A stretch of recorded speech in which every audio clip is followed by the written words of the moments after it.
Hitchhiking is the man you carry yourself and lost everything but like a toss.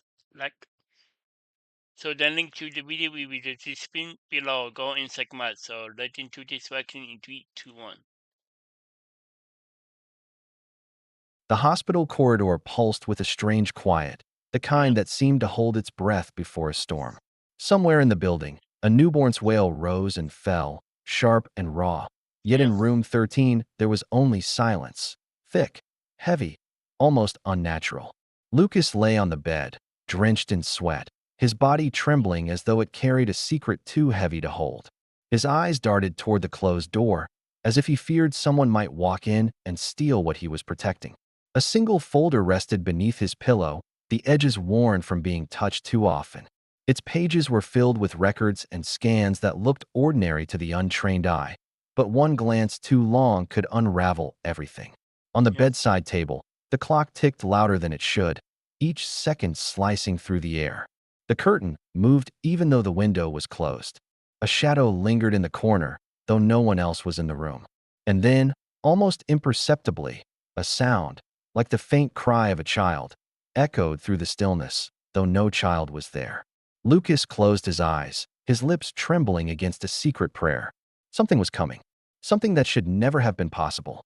Lucas had Yeah. always seemed like an ordinary man. He was tall, with kind brown eyes and a steady demeanor that drew people toward him. At work, he was respected. At gatherings, he was admired. Yet behind his Yeah. quiet smile lived a longing that defined his every decision, the need to be a father.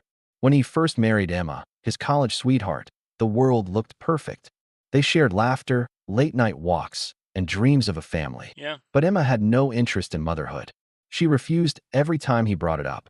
"I want freedom, not chains," she said. Her words cut deeper than she knew. Lucas Wow, really? endured the rejection for years, hoping she would change. But eventually, the distance grew too wide, and he walked away. He remarried, this time to Claire, a woman who promised him children. Yet fate played another cruel trick. Yeah. Despite countless doctor visits, treatments, and sleepless nights, Claire remained barren. People whispered that Lucas was cursed, that fatherhood was simply not written in his destiny. But Lucas did not accept that. He carried a secret, one that no one around him yet knew. Really? If the world would not give him a child, then he would find a way to carry one himself. Lucas's home became a place of contradictions. On the outside, it was a neat suburban house with trimmed hedges and flowers in bloom, the picture of normality. But Yeah. inside, it was heavy with silence. Baby clothes folded neatly in drawers, an empty crib tucked into the corner of a room, faint lullabies saved on his phone, ghosts of a family that did not yet exist. Every evening, as the streetlights flickered on, Lucas sat by the window, staring at the nursery door. The house seemed to hold its breath with him, as if waiting for life that never arrived.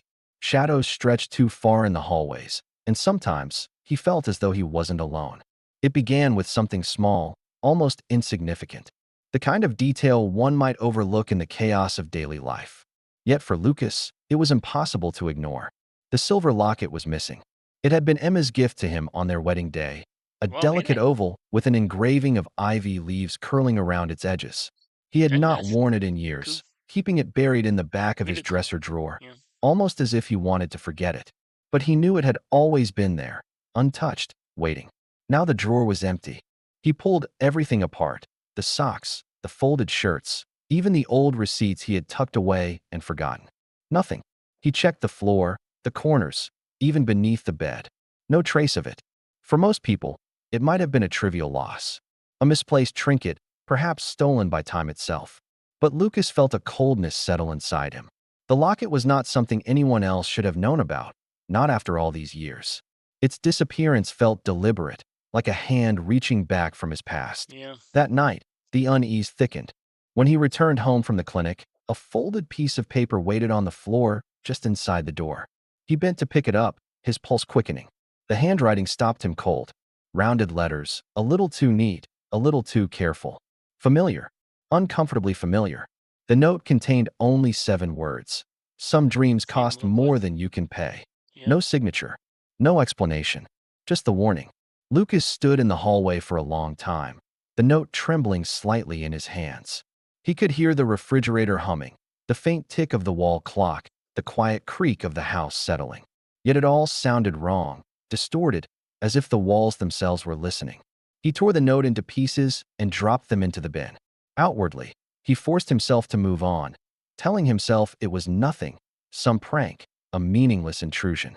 But deep inside, Yeah. something darker stirred. A question he Really? didn't want to answer took root. Someone new, and whoever it was Yeah. had Someone reached new. into Yeah. his hidden past, pulling out the one object that should never have resurfaced. Claire, his second wife, noticed his restlessness. "You're hiding something, Lucas," she whispered one night, her eyes sharp with suspicion. But he said nothing. The truth was too strange, too dangerous to share. Then there was Dr. Morgan, the physician who had once treated him and now avoided his calls. Their last meeting ended with the doctor saying, "You don't understand what you're asking your body to endure. It's unnatural." And Emma, his first wife, kept appearing in unexpected places. Wow. Really? Creepy people. At the grocery store, across the street from his office, even near the hospital. She never approached him, but her eyes followed him, cold and unblinking. It was as if she was waiting for That's something. creepy. Who could he Yeah. trust? Claire, who demanded honesty but might betray him. Dr. Morgan, who knew too much. Or Emma, whose silence felt heavier than words. Lucas's decision hardened after years of disappointment. With experimental procedures and hidden medical support, he began his journey. His body changed in ways he could never have imagined. Nausea that struck at dawn, swelling he struggled to hide, fatigue that pressed him into the mattress. Each pain reminded him of the path he had chosen. The world outside moved on, unaware.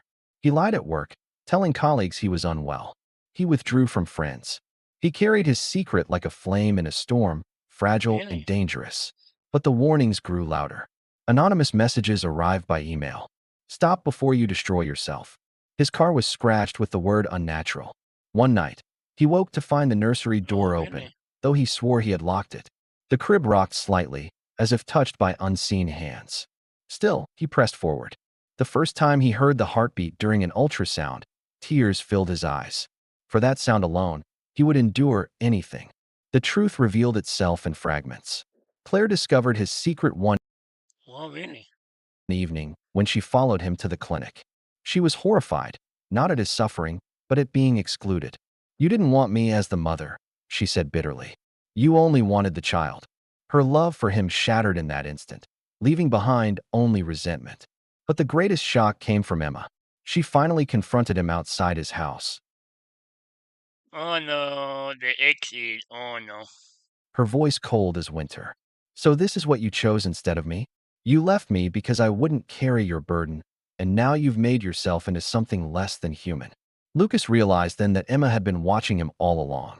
The missing locket, the notes, the shadows. Her revenge had begun long before the child was born. The final months were agony. Lucas's Wow, really? body felt torn apart, every step a reminder that he was crossing boundaries never meant to be crossed. Nights were filled with fever and fear, days with isolation. Yet through every scream of pain, he whispered to the life inside him, promising protection, love, and a future. When the Yeah. day of birth came, the Oh, creepy. Oh, hospital was thrown into chaos. Doctors debated whether his body could survive. Nurses whispered about the strangeness of it all. The pain was indescribable, like fire tearing him from within. Hours blurred into eternity. And then, at last, the cry of a newborn filled the room. Lucas held the child against his chest, trembling, weeping. All the pain vanished in that moment. He had done it. He was a father. But his triumph lasted only yeah. hours. That night, as he lay weak and half-conscious, the child was taken. The cameras in the ward had been disabled, the security distracted. When he awoke, the crib was empty. Only a note remained. "This life is mine now. You took everything from me. I am only taking back what should have been mine to give." It was signed with a name that made his blood run cold, Emma.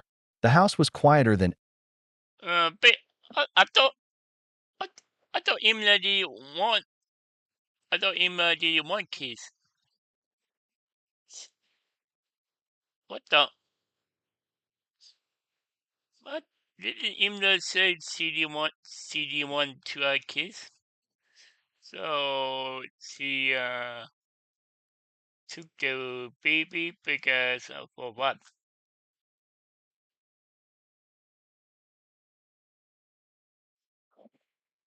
Ever after that night. The nursery stood empty once again, but this time there was no hope left. Lucas wandered through rooms filled with memories of dreams turned to dust. His body bore scars, his heart bore deeper ones. He searched for Emma, for the child, but she had vanished like smoke. Some whispered she had fled abroad, others that she raised the child under another name. The authorities offered little help, dismissing his claims as madness. In the stillness of his empty home, Lucas asked himself the question that haunted his every breath. Had his desperation blinded him? Was fatherhood worth the price he paid? The loss of love, trust, and even his own child? The rocking crib remained in the corner, swaying gently whenever the wind moved through the window. And sometimes, in the silence of midnight, Lucas swore he could hear a baby's faint cry carried through the walls, a reminder of what he had created but could Oh, never hold.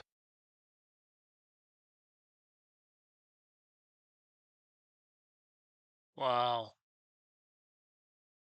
So at the moment you carry a sub and lost everything but that got tossed. The link to the video will be the description below. Go and check them out and drop a like if you like and comment below if you want to see more reaction like this one.